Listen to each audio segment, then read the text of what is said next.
Seat এটা হচ্ছে noun. Noun এর অর্থ হচ্ছে আসন। আসন অথবা বসার জায়গা, বসার স্থান, বসার স্থান বা বসার জায়গা। আর এই সিট হচ্ছে ভার্ব। এই সিটের ব্যবহার হচ্ছে ভার্ব হিসেবে ব্যবহৃত হয় এবং এটার অর্থ হচ্ছে বসা।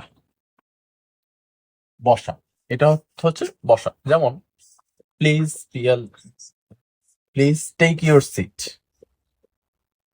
Take your seat, please take your seat. এই জায়গায় আপনার আসন গ্রহণ করুন।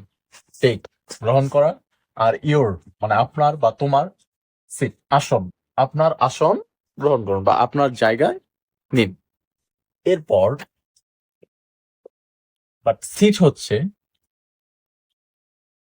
Please, please sit down, sit down, please sit down, দয়া করে বসে পড়ুন, দয়া করে বসে পড়ুন। তার মানে এই জায়গায় সিটের ব্যবহার হচ্ছে ভার্ব হিসেবে, এই জায়গায় সিট হচ্ছে ভার্ব হিসেবে, আর এই জায়গায় হচ্ছে এই সিট হচ্ছে নাউন।